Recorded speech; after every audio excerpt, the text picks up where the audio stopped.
तो हाँ जी सर जी, ये इस जातिका की सपना शुक्ला की जन्म कुंडली का चार्ट है। और आपने जैसे बताया था आपकी पत्नी कुंडली है।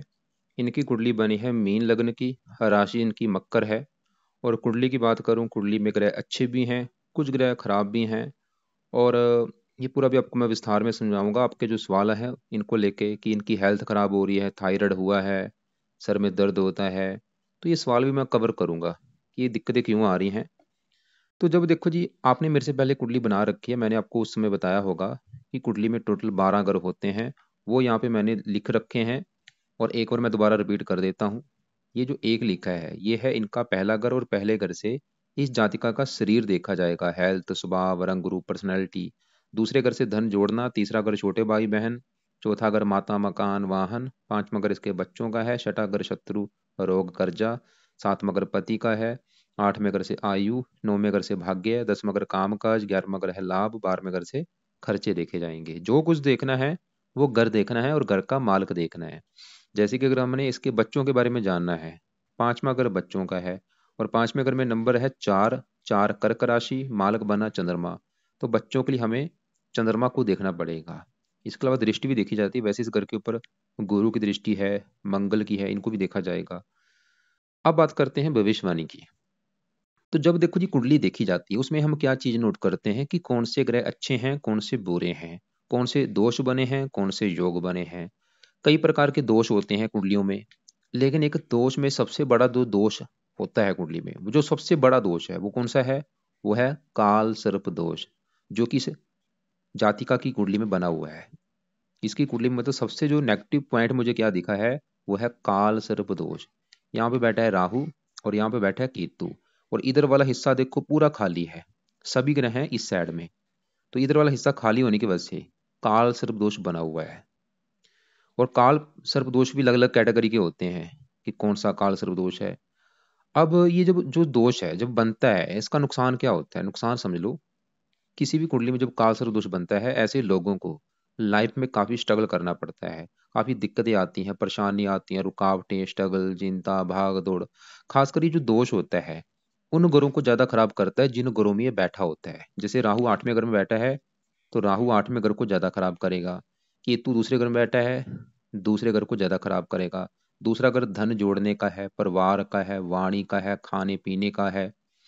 ऐसे ही आठवें घर से आयु, मृत्यु, कष्ट, लंबी बीमारी, दुर्घटना, गुप्त रोग, गुप्त विद्या, ससुराल की स्थिति, गरीबी, रुकावटें, गुप्त धन, ऐसी चीजें हम आठवें घर से देखते हैं। तो इन दो घरों की हानि ज्यादा होगी इन काल सर्प दोष बनने की वजह से। और ये जो काल सर्प दोष है ये ज्यादा एक्टिवेट होता है दशा आने पर। और दशा इस राहु की अभी चली भी हुई है देखो। जो इसका मतलब अभी जैसे मैंने बोला कि सबसे नेगेटिव पॉइंट है काल सर्प दोष। दोनों में भी ज्यादा जो खराब है, क्योंकि केतु इतना पापी नहीं होता जितना राहु है। राहु तो केतु से भी 100 गुना अधिक पापी है, क्रूर है। तो राहु भाई इसका है ज्यादा खराब। दो तीन कारणों से मुझे खराब लगा है। राहु खराब होने का सबसे बड़ा कारण कि राहु कुंडली में काल सर्प दोष लेके बैठा है, पहला कारण ये। दूसरा कारण, राहु बैठा है आठवें घर में, क्योंकि राहु आठवें घर में सबसे ज्यादा खराब फल देता है। किसी भी कुंडली में जब भी राहु आठवें घर में बैठा होगा, ये इसकी सबसे खराब प्लेसमेंट होगी। तो राहु उसी लड़की का एक तो आठवें घर में ऊपर से काल सर्पदोष बना है, इसकी वजह से खराब है। अब राहु बुरे फल ज्यादा कब देगा? जब भी कभी इसकी राहु की दशा चलेगी, उस समय राहु एक्टिवेट हो जाएगा। और दशा कब चलेगी? वो चली हुई है। राहु की बड़ी महादशा इसके ऊपर चली हुई है। पिछले देखो जी कई साल हो चुके हैं। 2008 से चली हुई राहु की दशा फिलहाल अभी खत्म हो जाएगी 26 में जाके। तो हमने क्या देखा, मतलब इसका जो सबसे ग्रह खराब हमें दिखा है उसी की चल रही दशा। तो कहने का मतलब ये है कि इस जातिका का आप समझ लो बुरा समा भी चल रहा है, ये समा अच्छा नहीं है। अब राहु बुरे फल क्या देगा?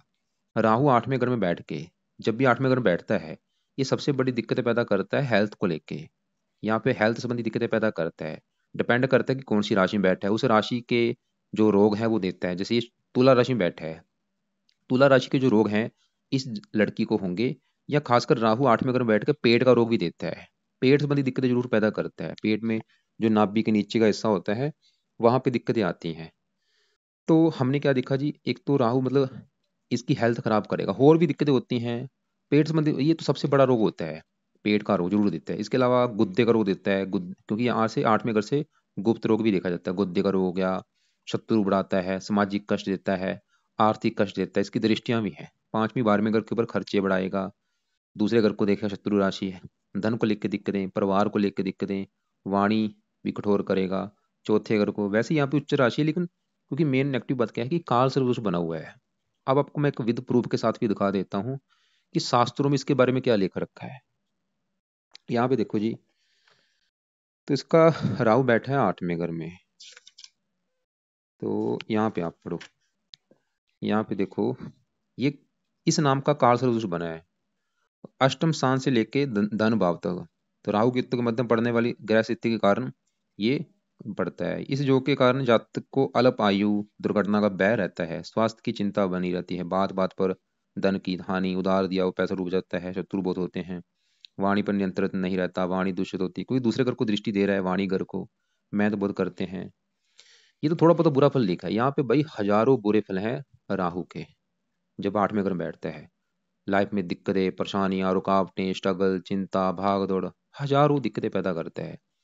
इसके अलावा राहु एक बैठा है, शुक्र की राशि बैठा है, वैसे मित्र राशि है, ये थोड़ा सा इसकी वजह से बुरा फल कम होगा। और ऊपर से ये बैठा है मंगल के नक्षत्र में बैठा है, और मंगल इस कुंडली में अच्छा ग्रह है, योग करके इसकी वजह से भी थोड़ा सा बुरे फल कम हो जाएंगे। अब यहाँ पे एक अच्छी बात यह है कि राहु इसका बैठा है 0 डिग्री का, ये बिल्कुल बलहीन बैठा है, बाल अवस्था में बैठा है, ये सबसे बड़ी अच्छी बात यहाँ पे आई है। मतलब राहु का जो बुरा फल अभी मैं बता रहा हूँ कि ये बुरा कर देगा वो कर देगा, ये बुरा फल बिल्कुल कम हो चुका है, क्योंकि ये 0 डिग्री का बैठ है। और ऊपर से शुक्र की राशि शत्रु और मित्र राशि भी है, और ये मंगल के नक्षत्र में बैठा है। वैसे मंगल इसका दुश्मन है, ये मंगल के फलों को भी दिखाएगा, क्योंकि मंगल अब अच्छा है तो मंगल के अच्छे फल थोड़े से रिप्रेजेंट करेगा। लेकिन अब मेन सवाल है, और यहाँ पे एक अच्छी बात ये भी है कि दशा इसकी चलो खत्म हो जाएगी, 1-2 साल की पड़ी है, खत्म होने वाली है, छोटी थोड़े समय की दशा है। तो राहु के फिर भी इस जातक ने उपाय करने हैं ज्यादा से ज्यादा। आप ये समझ लो, इसकी जो भी दिक्कत आ रही, चाहे हेल्थ खराब हो रही है, थायराइड का रोग दूसरे घर से देखा जाता है। थायराइड का जो रोग है शुक्र का रोग होता है, शुक्र की राशि में बैठा है, कहीं ना कहीं कारण बना हुआ है राहु ने, मतलब ऐसा कोई संयोग बनाया है। थायराइड का जो रोग है जो आपने लिख रखा है, या सर में दर्द हो रहा है, ये जो सर होता है पहले घर से देखा जाता है, राशि है मेष। तो ये क्योंकि मेष राशि इसकी बुरी तरह से पीड़ित है, राहु की दृष्टि है, शनि दृष्टि दे रहा है, शनि की नीच राशि केतु बैठा है। तो राहु के स्वल की क्या उपाय करिए जातिका। तो पहला उपाय यहाँ पे देखो जी, राहु के लिए रात के समय राहु कवच का पाठ पढ़ना है।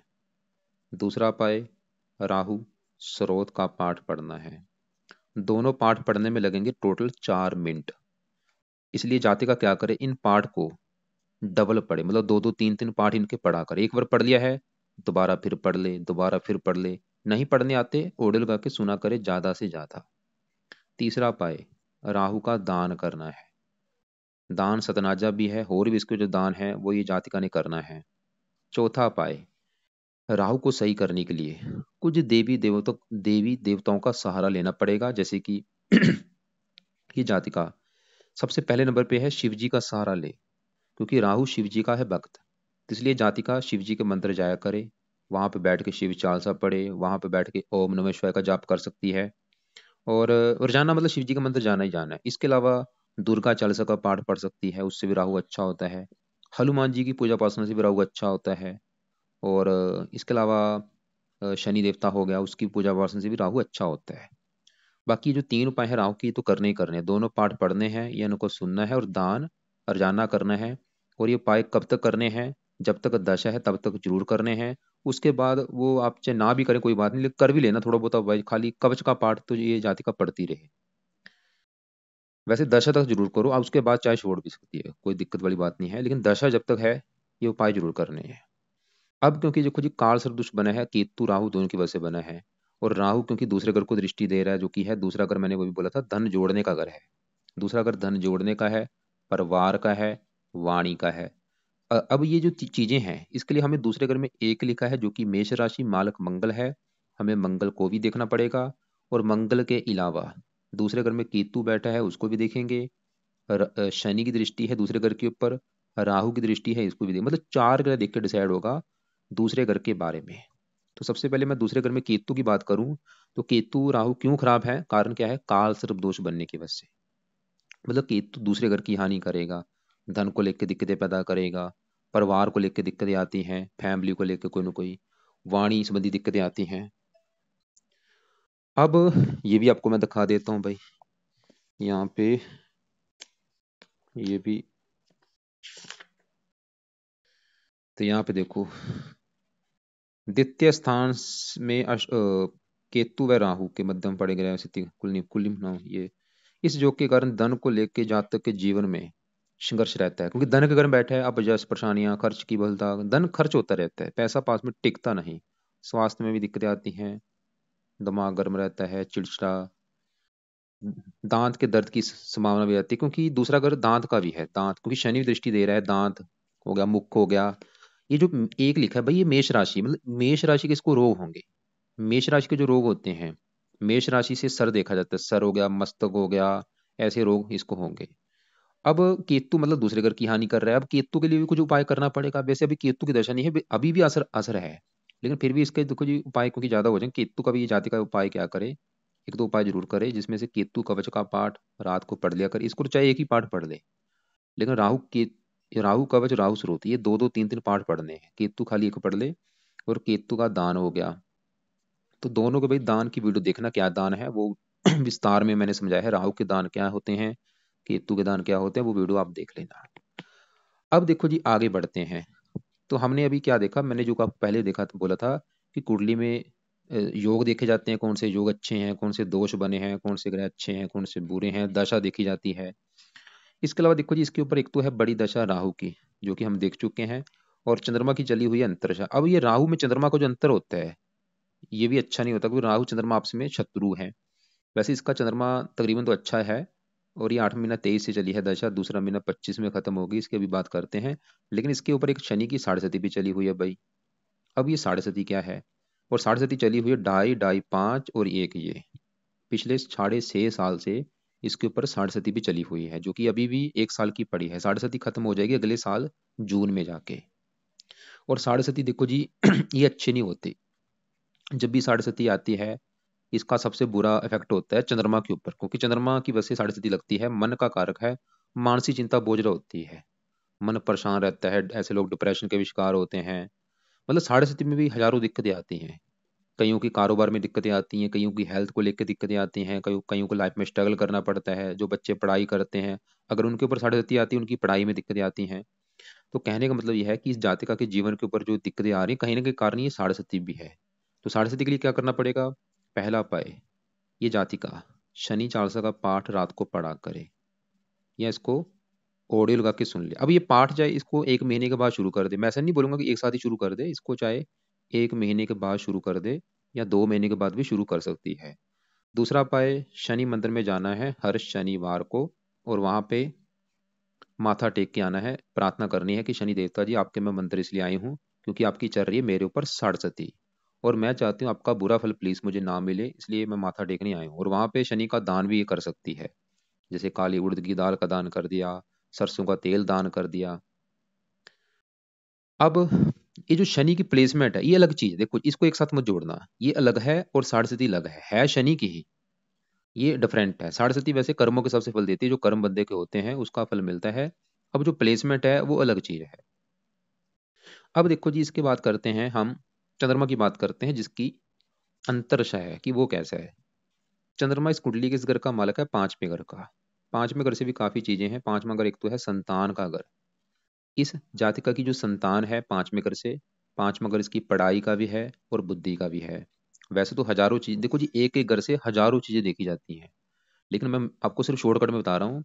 अब पांचवें घर की अगर चीजें देखनी है, तो हमें कम से कम 3 ग्रह देखने पड़ेंगे। वो कैसे, पांचवें घर में 4 लिखा है, कर्क राशि, मालक इस घर का है चंद्रमा, एक तो देखना पड़ेगा चंद्रमा को। और पांचवें घर के ऊपर दृष्टि है मंगल की, 8वीं, और गुरु की 9वीं, इनको भी देखना पड़ेगा। तो पहले हम चंद्रमा की बात करते हैं, और वो चंद्रमा इसका बैठा है 11वें घर में जाके, लाभ के घर में। लाभ हो गया, आमदनी, इच्छा पूर्ति, बड़े भाई बहन, ये चीजें 11वें घर से देखते हैं, जहां ये चंद्रमा आके बैठा है। और 11वें घर में 10 लिखा मालक शनि है, 11वें घर की चीजें हम शनि से भी देखेंगे और चंद्रमा को भी देखेंगे। तो चंद्रमा यहाँ पे बैठा है शनि घर में, शनि को अपना मानता है दुश्मन, लेकिन चंद्रमा की 7वीं दृष्टि पड़ रही है यहाँ से अपने घर के ऊपर। सवाल ये है कि चंद्रमा अच्छा है या बुरा है। चंद्रमा देखो जी इसको तकरीबन अच्छे फल ही देगा, थोड़ा सा इस घर को लेके दिक्कतें करेगा, लेकिन ये सातवीं दृष्टि अपने घर को देख रहा है, अपने घर का करेगा अच्छा, मतलब संतान का सुख अच्छा दे देगा, पढ़ा लिखा बना देगा, बुद्धिमान। और संतान कहाँ बैठी है? लाभ के घर में।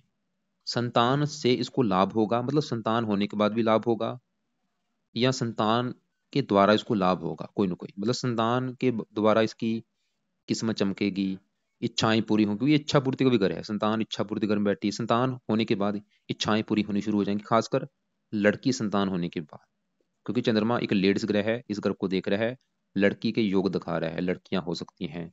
मंगल इस ग्रह को देख रहा है, नीच राशि है, मंगल इस ग्रह की हानि करेगा, गर्भपात करा सकता है, मंगल ये दिखा रहा है, गर्भपात होने का काफी योग है मंगल की वजह से। और गुरु इस ग्रह को देख रहा है, उच्च राशि है, गुरु पुत्र का योग दिखा रहा है। अब डिपेंड करेगा कि आप इनकी कौन सी दशा में संतान लेते हैं। तो गुरु चंद्रमा हमने मतलब देखा वो तकरीबन अच्छा है, लेकिन उसका देखो जी असर अभी बिल्कुल कम है, बड़ी राहु की जरूरत चलेगी। और इसके अलावा यहाँ पे 10वें घर में बैठे हम शुक्र मंगल की बात करते हैं। अब 10वां घर जो है ये है इस जातिका के कामकाज का घर, पिता का घर, सरकार और मान प्रतिष्ठा। ये चार चीजें 10वें घर से देखेंगे, और फार्मूला होता है घर का मालिक देखा जाता है। 10वें घर में लिखा है 9 नंबर, 9 धनु राशि है, मालिक गुरु है, हमें गुरु को भी देखना पड़ेगा, और 10वें घर में बैठे शुक्र मंगल को भी देखना पड़ेगा। तो पहले मैं 10वें घर में बैठे मंगल की अगर बात करूं, तो मंगल 10वें घर में बैठे, गुरु घर किसका है? गुरु का घर है, और गुरु को ही अपना मित्र मानता है, और वैसे भी मंगल इस कुंडली में योग कारक ग्रह है। मतलब सवाल है कि मंगल अच्छा है या बुरा है, तो भाई मंगल वैसे तो तकरीबन अच्छा है, लेकिन थोड़ा सा बुरा फल भी देगा। अच्छे फल क्या देगा? मंगल जहाँ बैठा है 10वें घर में, मित्र राशि है, तो मंगल 10वें घर का करेगा अच्छा, ये काम काज के लिए अच्छा है, सरकारी कामों के लिए अच्छा है, पिता के लिए अच्छा है। मंगल को 10वें घर में बल मिलता है, दिग्बली हो जाता है।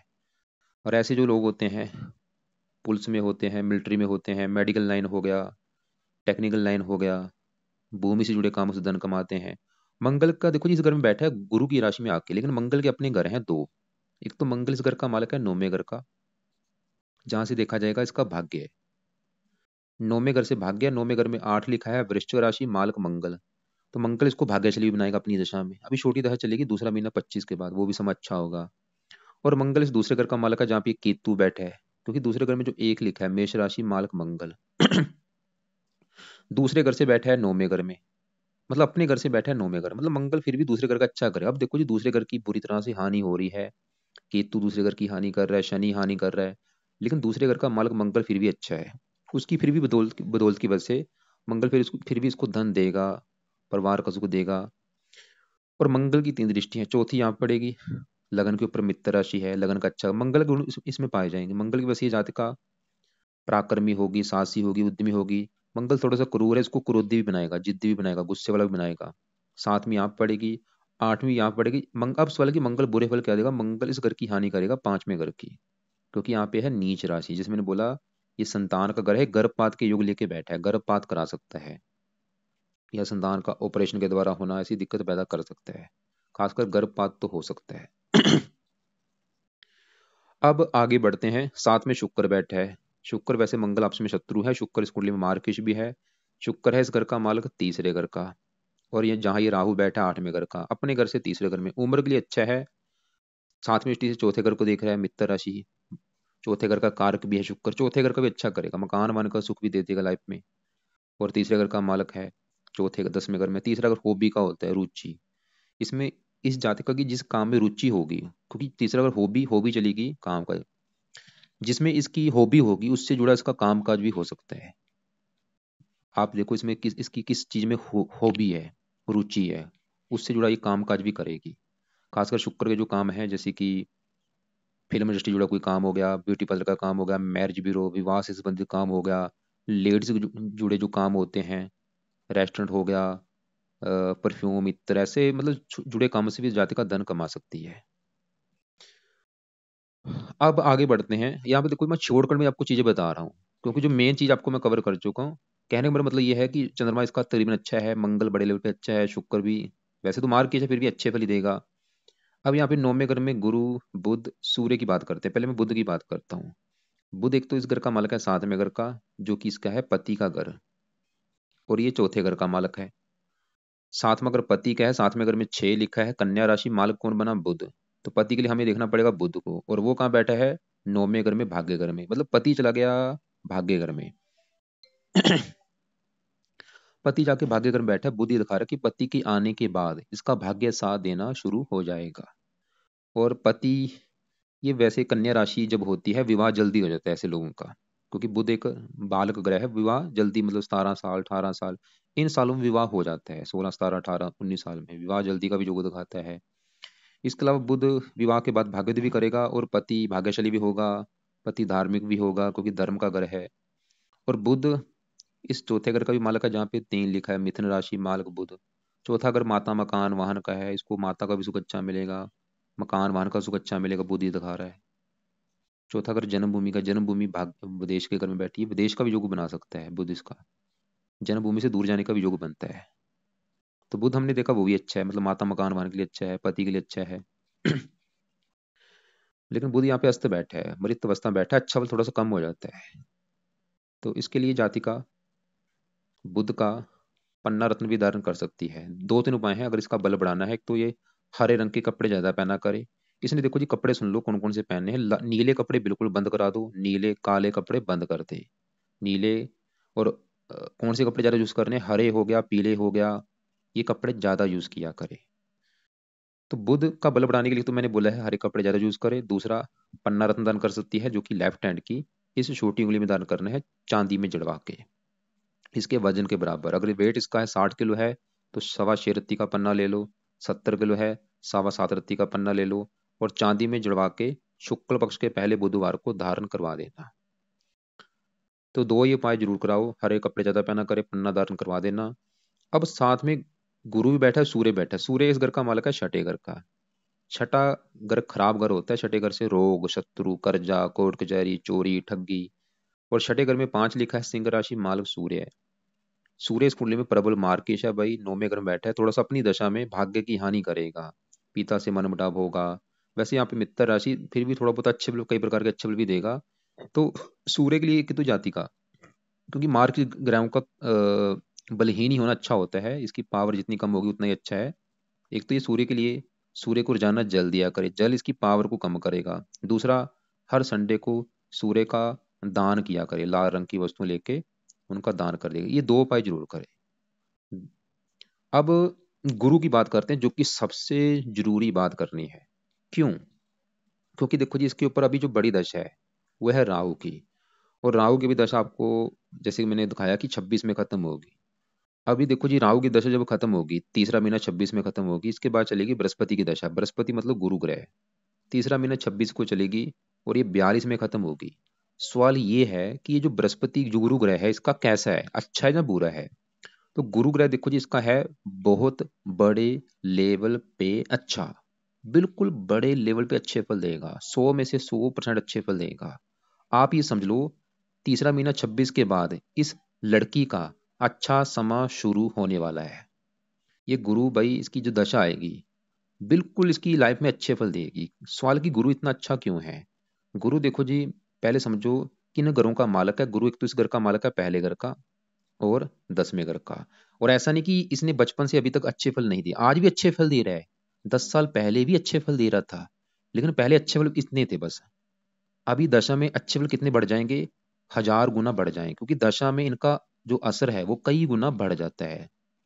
तो गुरु देखो जी, एक तो पहले घर का मालक है, 10वें घर का। पहला घर है इस लड़की का शरीर, सेहत, स्वभाव, रंग रूप, पर्सनैलिटी, सर मस्तक, ये चीजें पहले घर से। पहले घर में लिखा है 12, मीन राशि मालक है गुरु। तो पहले घर की चीजें हम देखेंगे गुरु से। और गुरु इस 10वें घर का भी मालक है, जहाँ पे 9 लिखा है। 10वां घर काम काज, पिता, सरकार, मान प्रतिष्ठा। तो 2 घरों का मालक गुरु। सवाल है कि गुरु अच्छा क्यों है? गुरु देखो जी तो बैठा है 9वें घर में, क्योंकि ये 9वां घर बहुत अच्छा घर है। ऊपर से गुरु यहाँ पे बैठा है मंगल घर में, जो 8 लिखा है, वृश्चिक राशि, मंगल की राशि है, मित्र राशि है। तीसरा कारण, गुरु इस कुंडली में योग कारक भी है, लग्नेश भी है, पूरी कुंडली का मालक है, और ये 9वें घर का कारक भी है। तो 3 4 कारणों से गुरु अच्छा है। क्या अच्छे फल देगा? गुरु देखो जी शरीर का मालक है, शरीर चलागा भाग्य घर में, गुरु इसको भाग्यशाली बनाएगा। ये धर्म का घर है, शरीर धर्म के घर में बैठा है, इसको धार्मिक बनाएगा। गुरु की दशा में ये जाति का बहुत ज्यादा धार्मिक हो जाएगी, परोपकारी हो जाएगी, धार्मिक काम में रुचि बढ़ जाएगी, और धार्मिक काम ज्यादा करेगी, भगवान पर विश्वास हो जाएगा। गुरु 5वीं दृष्टि से अपने घर को देख भी रहा है, हेल्थ बहुत अच्छी करेगा इसकी, स्वभाव अच्छा, पर्सनैलिटी अच्छी कर देगा। इसको ज्ञानी बना देगा, इसकी दिमाग काम करना शुरू हो जाएगा, इसकी इसकी समझ बढ़ जाएगा। अभी आप देखो आज के समय में जो इसकी समझ है, तो गुरु की दशा में देखना पूरी चेंज हो जाएगी लड़की, पूरी अच्छी बातें करेगी, समझदार बातें करेगी, ज्ञानी बातें करेगी, धार्मिक बातें करेगी, मतलब कोई भी बात में इसका धर्म जुड़ा होगा, धर्म से जुड़ी बातें करेगी। और गुरु 10वें घर का मालक है, काम का जो उसको अच्छा मिलेगा, इसको गुरु की दशा में पिता का सुख अच्छा, सरकारी कामों के लिए अच्छा है, मान प्रतिष्ठा के लिए अच्छा है। गुरु नौ 9वीं दृष्टि से 5वें घर को देखेगा, उच्च राशि, संतान का सुख अच्छा, पढ़ाई के लिए अच्छा, बुद्धि के लिए अच्छा। तीसरे घर को देखेगा, इस घर का अच्छा कर देगा। और गुरु जिन चीजों का कारक होता है, गुरु पांच, देखो 5 कुंडली में 5 घरों का कारक है, धन का कारक है 5वें घर का, 9वां 10वां 11वां। गुरु पुत्र का कारक है, पुत्र के लिए अच्छा है, पति का लिए अच्छा है, धन के लिए अच्छा है। गुरु भाई हजारों अच्छे फल देगा, लेकिन ये बैठा है 27 डिग्री का, हमने इसकी पावर को बढ़ाना है ताकि इसके अच्छे फल कई गुना बढ़े इसकी दशा में। तो इसके उपाय लिख लो, वो चाहे आप इसकी दशा में उपाय कराना भी रहने दो। क्या क्या उपाय है? पहला उपाय जो सबसे बेस्ट है, इसका पीला पुखराज रत्न इस जातिका को धारण करवाना है लेफ्ट हैंड की इस पहली उंगली में, लेना है वजन के बराबर। अगर वेट 80 किलो है, 8.25 रत्ती का ले लो, 50 किलो है, 5.25 रत्ती का ले लो। लेने के बाद जहाँ तो इसको गोल्ड में जुड़वाओ या फिर पित्तल में जुड़वा लेना। शुक्ल पक्ष के पहले गुरुवार को धारण करवा देना, सुबह का टाइम, सुबह 7:15 बजे या 8:15 बजे या 9:15 बजे। और धारण करवाने से पहले कच्चे दूध में गंगा जल में धो के धारण करवा देना। दूसरा उपाय, पीले कपड़े ज्यादा पहना करे। और गुरु की दशा में गुरु का मंत्र जप करना है ज्यादा से ज्यादा। ओम ब्रह्म बृहस्पति नमः, ओम ब्रह्म बृहस्पति नमः। गुरु का दान कभी नहीं करना। तो ये चीजें हैं। तो ये है, देखो जी, कुंडली का फलादेश शॉर्टकट में चीजें बता चुका हूं, एक बार मैं फिर रिपीट करता हूँ कि अभी जो जरूरी उपाय है वो भाई आपको राहु के हैं, इसके लिए राहु कवच, राहु स्रोत होगा, राहु का दान हो गया। और केतु कवच का भी पाठ पढ़े रात को या सुन लिया करे। और केतु का दान है, तो राहु केतु के दान की वीडियो देख लेना क्या दान है। और शनि चालीसा भी पढ़ना है, वो जो कि मैंने बोला चाहे 1-2 महीने के बाद शुरू कर दे पाठ पढ़ना, शनि मंदिर जाना है। ये तो है रात के समय। अब सुबह के उपाय लिख लो क्या क्या है। सुबह के उपाय में से देखो जी, चंद्रमा की जब तक दशा है, अंतर दशा, दूसरा महीना 25 तक, तो चंद्रमा का इसने सुबह का टाइम एक उपाय करना है, वो है चंद कवच का पाठ पढ़ना है। ये पाठ सुबह के टाइम पढ़ना है, या इसकी ऑडियो लगा के सुन लिया करे। या फिर अगर ये पाठ ना भी करेगी कोई बात नहीं, लेकिन आपका जो मेन सवाल था, थायराइड का जो रोग है, ये शुक्र का रोग है। तो थायराइड वैसे दूसरे घर से देखा जाता है, दूसरे घर की हानि हो रही है। और जो सर में दर्द होना, ये भी मस्त का जो रोग होता है, मेष राशि देखा जाता है। तो शुक्र के उपाय इससे कराओ ताकि थायराइड का रोग इसका दूर हो। वैसे भी राहु ने कहीं कहीं राहु भी कारण है। तो थायराइड के लिए क्या करे, सुबह का टाइम शुक्र कवच का पाठ और शुक्र स्रोत का पाठ पढ़ दिया करे। तो दोनों पाठ भाई इसको बोलो पढ़ने हैं या सुनने हैं। और तीसरा पाए, फिलहाल तो ये 2 उपाय कराओ, शुक्र कवच शुक्र स्रोत दोनों पाठ पढ़ने हैं, या इनको ओढ़े लगा के सुनना है। और शुक्र से प्रार्थना करे कि शुक्र देवता जी, मेरा जो थायराइड का रोग है वो दूर हो जाए। और बाकी सूर्य को जो जल देना है, संडे को सूर्य का दान करना है, बुध का भी रत्न मैंने पन्ना बोला है। और गुरु का, अब सवाल है कि गुरु का पुखराज दान कब किया जाए। वैसे तो गुरु की दशा में करवाना, वो अभी भी आप करा सकते हैं, लेकिन दशा में आप करा लेना जरूर। और इसके अलावा पन्ना रत्न भी आपको मैंने बोला है। तो ये है देखो जी कुंडली का फलादेश। इसके अलावा अलग से कुछ वीडियो भेज दूंगा। शनि की बात कर लेता हूँ लास्ट में। 12वां घर है जहाँ शनि बैठा है, ये वैसे इसका अपना ही घर है, सरल नामक विपरीत राजयोग बना है। लेकिन ये खर्च का घर है, ये 11वें घर का भी मालक है। ये इसके खर्चे बढ़ाएगा, अगर खर्चों पे कंट्रोल ना हुआ तो इसको कर्जदार भी बना सकता है। और शनि जो सबसे बुरा फल देगा, दूसरे घर को देख रहा है, यहाँ पे नीच राशि दूसरे घर की हानि करेगा। धन को लेकर दिक्कतें आएंगी, धन जोड़ने में दिक्कतें आएंगी। परिवार को लेकर दिक्कतें आती है, वाणी कठोर करता है, दांत का रो देता है, आंखों में कष्ट देता है। तो शनि के लिए मैंने क्या बोला, शनि चालसा का जब ये पाठ पड़ेगी, इसका फायदा एक तो ये होगा कि इसकी 60 सदी का बुरा फल नहीं मिलेगा, ऊपर से जो शनि की प्लेसमेंट है वो भी अच्छी हो जाएगी। कोशिश करिए जाति का अपने नाम से धन मत जोड़े, धन जोड़ना है किसी परिवार के मेंबर के नाम से जोड़े। और बाकी जितना ज्यादा धार्मिक बने उतना इसको फायदा होगा, क्योंकि जो दोष बने होते हैं पिछले जन्मों के हिसाब से बने होते हैं। तो इस जन्म में अपने कर्म अच्छे करे। कर्म अच्छे कैसे करने हैं? पंछियों को दाना डाले, कुत्तों को रोटी डाले, कौवों को रोटी डाले, लोगों की हेल्प करे, मंदिर में सुबह शाम जाना है, वहां पे पाठ पूजा करे, वहां पे मंदिर में पोछा लगाए, मतलब कर्म अच्छे करे। इसकी वजह से ये दोष खत्म हो जाएगा। बाकी फिर भी आपके जो सवाल होंगे, कोई बात समझ ना लगी हो, लिख लेना, कॉल करके मुझे पूछ लेना।